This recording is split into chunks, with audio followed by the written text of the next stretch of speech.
the Jake McCabe extension, which we got to yesterday. Can you sort of take us behind the scenes how all that came together? Relatively quickly, Nick. I mean, up until, at some point last week, towards the end of last week, the discussion points were pretty much the same as they were in July. They had communication, obviously, going into training camp and over the course of the summer, but nothing really materialized until Friday, I believe. Friday, Saturday, things started to heat up, and then obviously Treliving and Brian Bartlett, Jake's agent, were able to kind of hammer this out over the course of the weekend. Didn't really take too long once they actually decided they wanted to get to that finish line.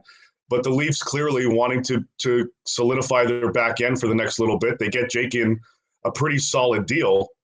A little bit of money is deferred. It's got a little bit of no trade protection, and a lot of it being paid out in at least in the first year anyway. I think most of it's in signing bonus. But a good deal overall. A little bit of deferred money, not much. I think just under $1 million. But overall, a good deal and a good piece of business for Toronto to get it done and get it out of the way. It kind of goes to show you that, sometimes these negotiations can be prolonged and drag out months after months after months. And sometimes it just takes, 48 hours to say, all right, the hell with this. Let's just lock it in. And it seems, Dave, like it's pretty unanimous across, Leafs Nation that this is a good signing. Everyone seems happy with it. It seems like it's deserving. They like the term, they like the value. Do you think that they got him on a team-friendly deal? And do you think he left some on the table that maybe he could have got if he wandered into free agency? If he kept up this pace of play, he probably left a little bit on the table, but he likes it here. He likes it in Toronto. He likes the group. And, are you going to, grand scheme of things, depending on where you end up and, tax brackets and tax elements kind of coming into play here, an extra $500K a year, probably wouldn't have seen much of that anyway. So you stay with an environment you're comfortable in. He likes it in Toronto, likes the group that's in place right now. So you maybe you take a tiny bit extra, less. But in the grand scheme of things, I'm part of the unanimous here in thinking that this is a good contract for the Leafs. It's a good contract for McCabe as well. And all right, you save about $200,000 on the cap by deferring a little bit of money. Nothing wrong with that. And it helps Toronto out a little bit, at least in the immediate future. For sure. And effectively, I think they've doubled down and suggested, hey, this is going to be our blue line for the foreseeable future, at least their top four. Do you like where they're at on the blue line right now, Dave? Yeah, and they do too. They like their depth. That's why they haven't traded, Timothy Liljegren. That's why they haven't made other moves. They like the depth that they have and what they can alter on that third pair. You guys were just talking about Benoit and what he brings. They like to be able to have him come in and maybe interchange him in certain circumstances, depending on opponent. Having other guys kind of come in and out of the lineup to stabilize that back end when you've got your top four kind of locked in. So from Toronto's perspective and from their coaching and management side of things, they like the depth that they have and they like the main four that they've got at the top of that decor. And then again, have some other pieces that you can interchange.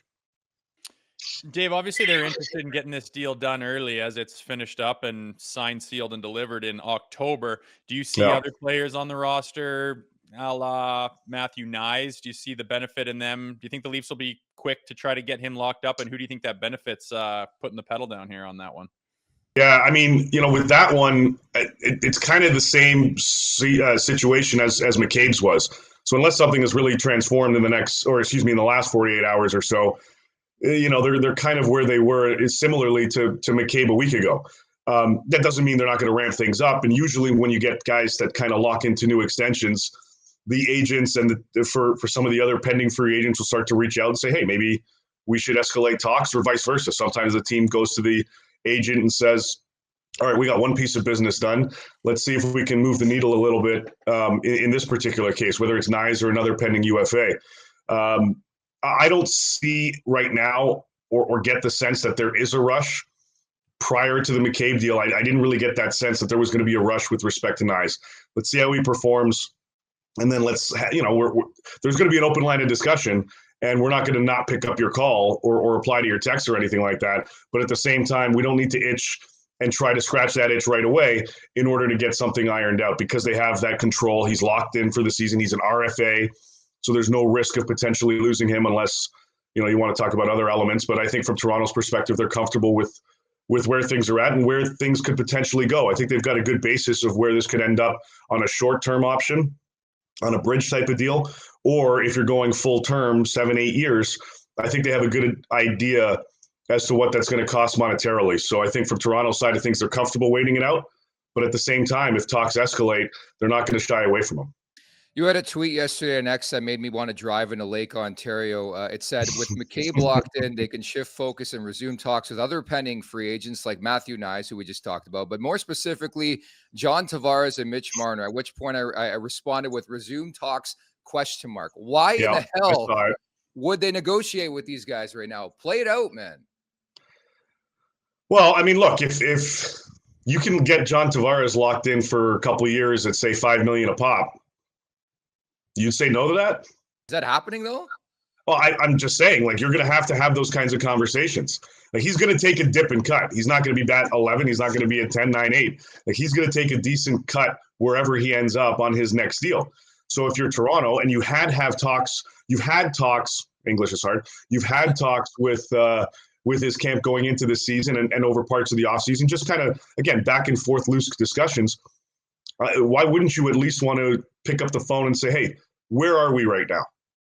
Is there an opportunity to lock in on and it would have to be a team-friendly deal and go from there? You know, depending on how you view Tavares, let's forget about last night's performance. Put that aside. If you view him as a guy that can be a mid-6 interchangeable player, be it on the wing or at center, do you value that as a $5-6 million player who's capable of putting up 70 points on the year or 60? Are you going to drop it? Like, that's from Toronto's side of things. You want to make sure that you've got your depth locked in, not just now, but in the next little bit. Tavares' next deal, whether it's in Toronto or somewhere else, it's not going to be a 5, 6, 7-year contract. You're going to be looking short term. So from Toronto's perspective, pick up a phone, give his agent a call and say, are we any closer? Is there a little wiggle room? Here's what we're thinking. No. All right, cool. We'll talk later. Or here's what we're thinking. Oh, you're on the same page? All right, maybe it's worth kind of expanding these discussions and getting a little bit more heated with respect to hammering something out. Same with Mitch. I think that's going to prolong. I think both scenarios are going to prolong. But at the same time, it's part of their jobs to go out and have these types of discussions. I think those discussions are going to be continuing for quite some time as the year progresses, but thinking more about the here and now right now, inevitably these guys are coming off long-term IR. I'm looking at Yanni Hakanpää. Inevitably is probably going to be ready sooner than later. The odd man out seems to be Timothy Liljegren. What do you think the future holds for him? Well, it's no secret he would like a change. He wants to be playing regularly. And the Leafs understand that. They've gotten that message. Now, my understanding is there hasn't been a formal trade request or demand, but this goes back to the offseason. If you're not going to use me, might as well trade me. That's kind of where that process is. So, again, going back to what I said earlier, Toronto likes their depth on D. They like the what they've got in their arsenal that they could put out in certain circumstances. But eventually, there's only so much playing time that can go around. So, I don't get the sense, at least going into this morning, that anything is imminent on either Liljegren's front or Timmins or somebody else. But at the same time, they're open to having those discussions. I think the rest of the league knows that Liljegren is available as to the type of return or type of deal that Toronto would look to make. Honestly, I'm not very sure at the moment. I just know that teams understand his availability. It's just a matter of where Toronto wants to go in that direction. Do you want to hold out, maybe get a draft pick and fill up the cupboard a little bit for future moves? Or do you want to potentially package this player with other assets to bring in a more impactful player later on in the season? It's tough to make deals now because of the cap. So if you want to push things off, teams can accrue a little bit of space, makes things a little bit easier in terms of swapping out dollars. Maybe that's something that happens down the road. But it's no secret, as I said, that he would like a change or he wants the ice time. So eventually something's going to give there. I would argue he's got negative value. Like, I don't know who in their right mind would offer anything for a guy who's played one game in 10 for the Toronto Maple Leafs, who always need blue liners and struggle on the back end more times than I know it's a bit different right now, but he's not even playing. Like, in general, I think they've botched this whole thing dating back to the summer. Yeah. Like, why give him the contract extension if he's not going to play? With that in mind, like, do you have any idea of potential suitors? I know Utah definitely needs a couple guys. Yeah, they're going to wait things out for now to see if they can still maintain things internally. But you're gonna have additional options later on. And again, from Toronto's side of things, you don't necessarily want to rush into a type of deal because you've got an asset that you're not giving $3 million per season for 2 years for just anybody. There's definitely potential there. They see something there, but the way that their decor is structured, there doesn't seem to be a full-time fit. So other teams certainly value the player as well. From Toronto's side of things, it might make more sense that going the direction I suggested and packaging him up for an asset down the road. You look at some of the teams that have younger players available, or you look at teams that have potential assets on expiring deals that rather than giving up a top prospect, or a high pick, you can package in an NHL established athlete like a guy like Liljegren who's still young and controllable because of his contract. So they've got some juggling that they would have to do here, but they've got an asset they feel that does have value. It's just a matter of finding the right fit and when that's going to happen. Is it an Anaheim later on? You try to look towards some of their assets ahead of the trade deadline. I don't think it goes that far out towards March, but some teams like to get ahead of things. Maybe that's a January, February post Four Nations break kind of situation for Toronto to play out. What about up on the front end there? Calle Järnkrok's held in pretty high regard in this organization. He'll be coming back soon. Who do you think is going to be the odd man out when he comes back? Well, there's some teams that were poking on him during training camp. I'm not suggesting that's going to happen now and he's going to be the guy out, but they do have a little bit of depth, bottom six depth, I guess, that they can play, and he's interchangeable. He can play multiple positions, and that does have a little bit of value there. One team I always wondered about for him was Los Angeles. The Kings have been looking for a 4C and somebody that can kind of stabilize the middle of their bottom six.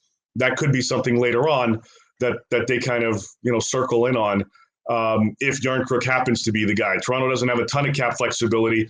Järnkrok's at 2.1, something like that, in terms of his cap hit. So may give them a little bit more flexibility down the road if they see that they've got a player that can fill, that potential void. I think you have others that are going to generate some interest as well. And we go back to Liljegren in terms of being a young asset. Nick Robertson is still somebody that, would be in play if Toronto decides to move anybody up front as well.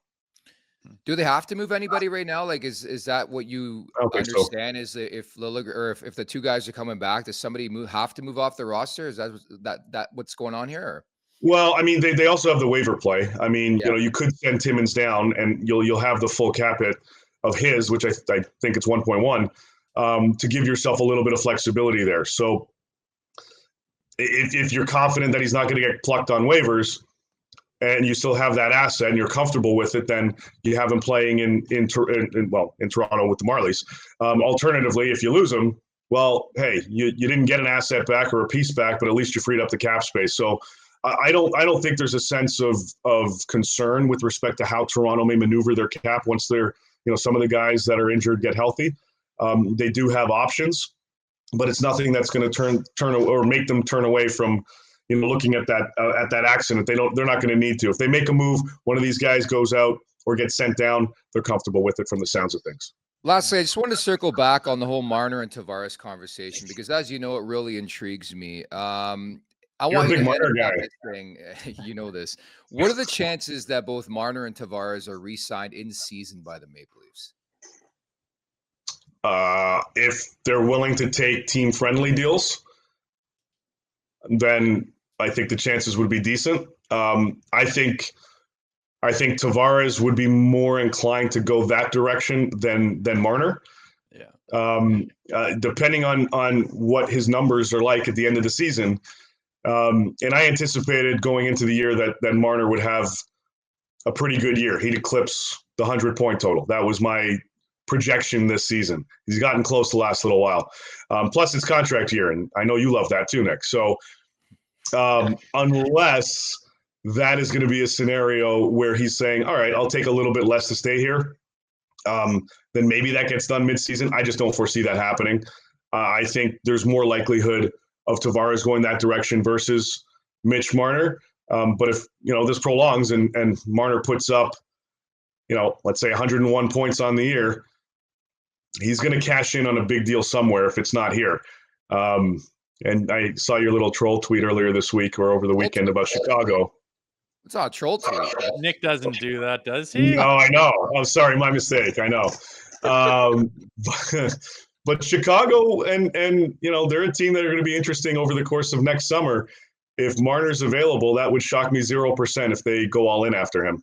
Hey guys, to wrap, I just fear that this team is going to make the same mistakes again and just lock themselves up to 3 guys right now. Obviously, Tavares is not going to get that same type of coin, and I won't lie, I lose sleep at night thinking about that. Dave, thank you so much for your time today. Appreciate it. You got it, buddy. Sleep better. Make sure to check out more of our content right here on the Leafs Nation YouTube page. We got long-form interviews, we got clips, we got epic rants by Jay Rosehill. We simply have it all. And don't forget, you can find out much more at theleafsnation.com. Thanks so much for watching.